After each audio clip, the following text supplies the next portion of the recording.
Back in July, I talked about free writing as the cornerstone of the integral journaling process that Joe teaches out here at Loose Leaf Hollow. And those of us that have been free writing for years also learned two other pieces called Panning for Gold and Lighthouses. And the premise is that after if you do daily journaling for 10 minutes, then you have a lot of paper, and there's not much point in filing it and never looking at it again. So periodically, people begin reading through their free writes, and when you find something too important to forget, you tag that a lighthouse.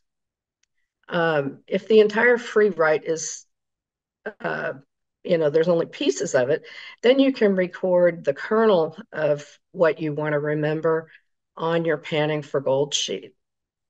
And I've been doing this for years. I do my read through once a month.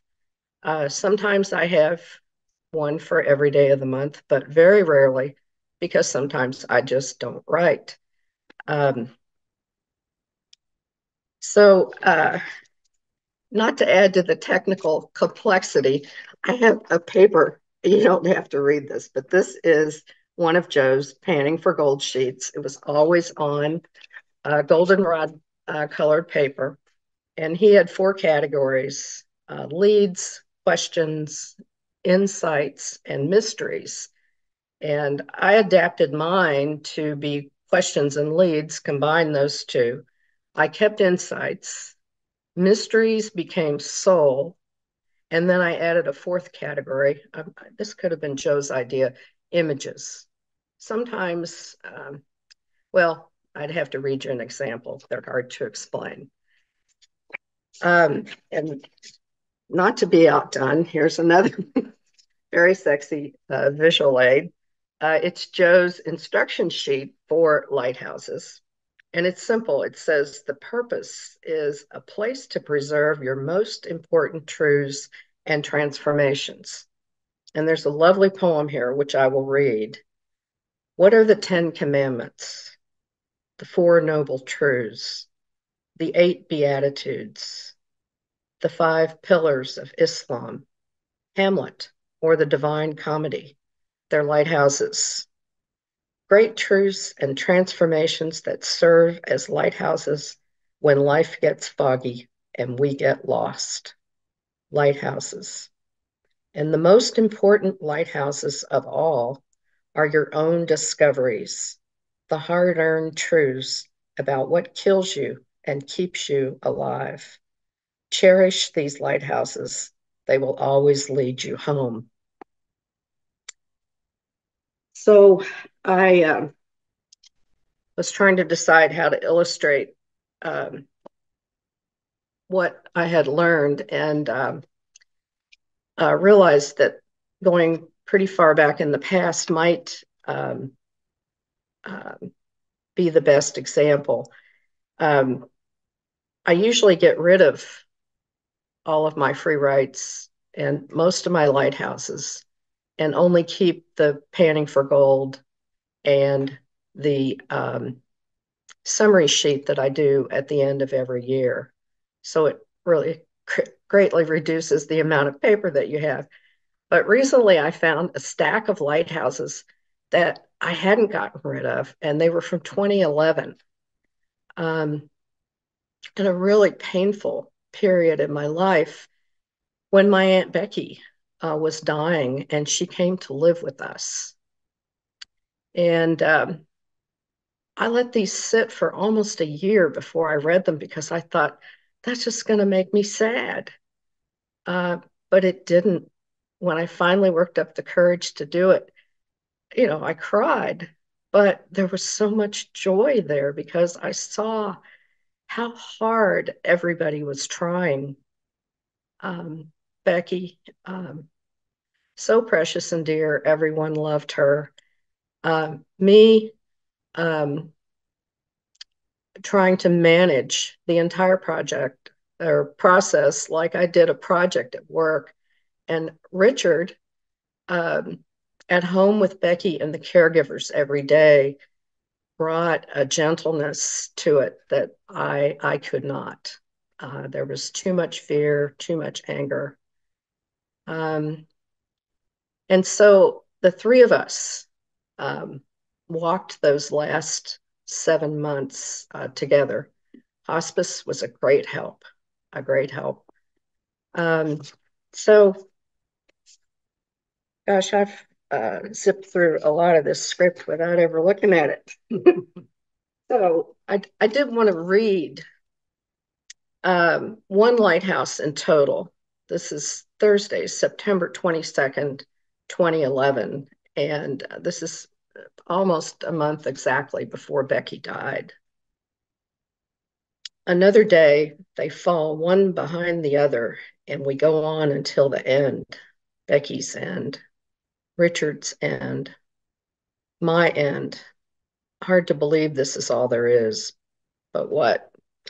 Don't know where to go with this. The judge wants me to believe that there is something wrong or lacking in this existence, but it's a lie. The ordinary moments of a day are life. We can live them joyfully or in a constant state of longing for a life that doesn't exist, that likely never will. So go forward into this day open. It will be full for me. It could be Becky's last. I assume we will get some kind of warning and we will begin the death watch, but not necessarily. It could happen in a moment.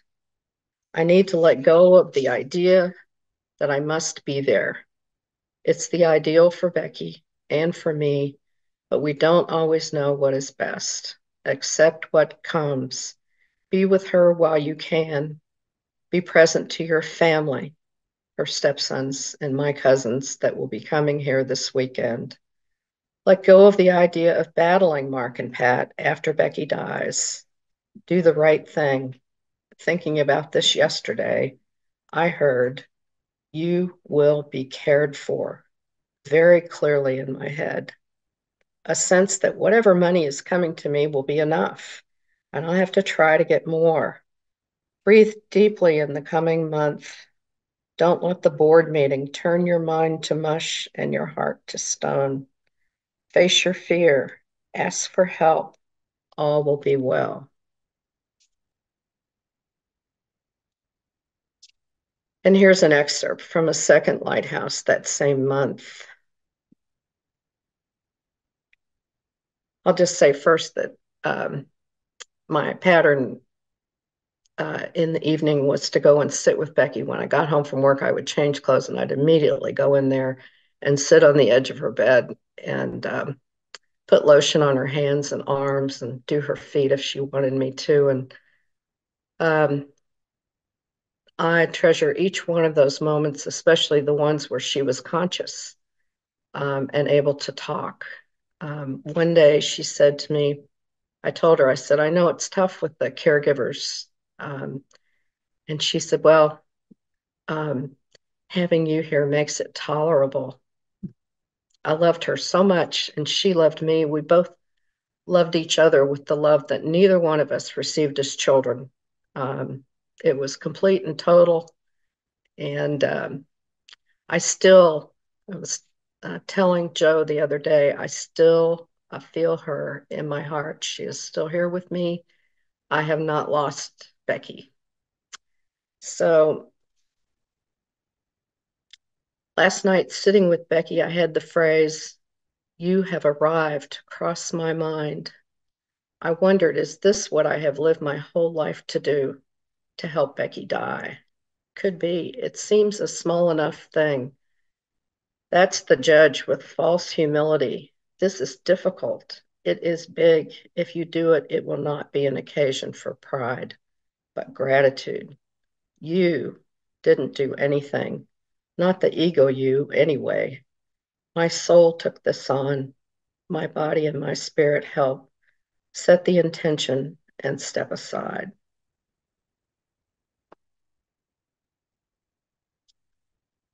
I don't think there was anything else on the script that I needed to say, and I've lost it anyway. So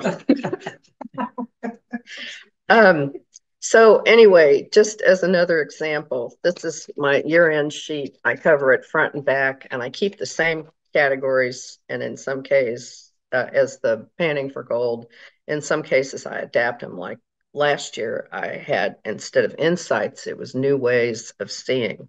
And I'll read you four. They're very short. My world is intact. Many suffer because theirs is torn. Gratitude leads to generosity, the sense that there's plenty to give away. Practicing with physical discomfort and illness is gentle, loving, and grateful. It's mindful of all who struggle in the same way. They are me, and I am them. Looking into the past is time for clear seeing and compassion, not judgments and regret.